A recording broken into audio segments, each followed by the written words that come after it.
ദോശയ്ക്ക് ഇഡലിക്കും ചട്നി അരക്കാൻ പറയുമ്പോൾ അപ്പം തേക്കാൻ ചട്നിയാണ് ഇട്ടരക്കണത്. അതാ ഒരു ഉച്ചയാകുമ്പോഴേക്കും അത് ചീത്തായി പോകും. പിന്നെ തക്കാളി ചട്നിയും ഓരോരുത്തർ ഉണ്ടാക്കാറൊക്കെ ഉണ്ട്.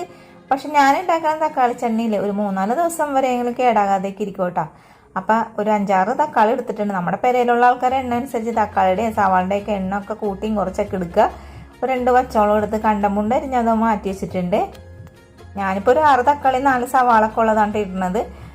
2 ടേബിൾ സ്പൂൺ ഉഴുന്ന് പരിപ്പും 1/4 സ്പൂണ് മറ്റെന്താണ് നല്ല ജീരകം, 1/4 സ്പൂൺ ഉലുവ, ഇതെല്ലാം ഒന്ന് വറുത്തെടുക്കണം കേട്ടോ. കരിഞ്ഞൊന്നും പോരുത്. അത് വറുത്തത് ഒരു പാത്രത്തിലേക്ക് മാറ്റി വെച്ചിട്ടുണ്ട്. ഇനി നമുക്ക് ഈ അരിഞ്ഞു വെച്ചേക്കണ ഈ സാമഗ്രികളൊക്കെ കൂടി ആ പാനിലേക്ക് ഇട്ടിട്ട് കുറച്ച് വെള്ളവും അതേപോലെ തന്നെ കുറച്ച് ഉപ്പും കൂടി ഇട്ടിട്ട് നമുക്ക് മൂടി വെച്ചിട്ടൊന്ന് വേവിക്കാനായിട്ട് വെച്ച് കൊടുക്കാം കേട്ടോ. കുറച്ച് സമയത്തിനൊക്കെ ശേഷം നമ്മുടെ തക്കാളി സവാളയൊക്കെ വെന്തുടഞ്ഞിട്ടുണ്ട്. പിന്നെ കുറേ ദിവസം നമുക്കിത് കേടാകാതെ സൂക്ഷിക്കണമെന്നുണ്ടെങ്കിൽ സവാള ഒഴിവാക്കിയിട്ട് തക്കാളിയും പച്ചമുളകും മാത്രം എടുത്താൽ മതി കേട്ടോ.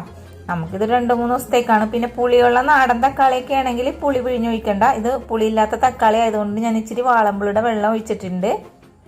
ഇനി ഇത് എല്ലാം കൂടെ സൈഡിലോട്ട് മാറ്റി വെച്ചിട്ട് ഒരു ഇച്ചിരിക്കോളം വെളിച്ചെണ്ണയും അതേപോലെ ലേശം മഞ്ഞൾപ്പൊടി, എരിവെള്ള മുളക് പൊടി, കാശ്മീരി മുളക് പൊടി ഇടുന്നുണ്ട്. ഇത്ര മസാലയ്ക്ക് വേണ്ടി വേറെ ചട്ടി എടുക്കേണ്ട ആവശ്യമില്ലല്ലോ. അപ്പം അതുകൊണ്ട് സൈഡിലിട്ട് ഞാനൊന്ന് മൂപ്പിച്ചെടുക്കുന്നുണ്ട്. എന്നിട്ട് എന്ത് ചെയ്യണം, ഇതെല്ലാം കൂടി തടുത്തു കൂട്ടി എല്ലാം കൂടി യോജിപ്പിച്ചെടുക്കുന്നുണ്ട്.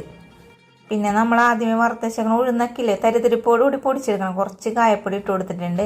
ഞാൻ ഇതിൻ്റെ ഇടയിലേ ഇത്തിരി ഒന്ന് ലൂസാകാൻ വേണ്ടി ഇച്ചിരിക്കോളം വെള്ളം ചൂടുവെള്ളം വെച്ചിട്ടുണ്ടായിരുന്നു കേട്ടോ. ആ വീഡിയോ മിസ്സായിപ്പോയി. പിന്നെ വേണമെങ്കിൽ മാത്രം നമുക്ക് കടുകൊക്കെ വറുത്തിടാം കേട്ടോ.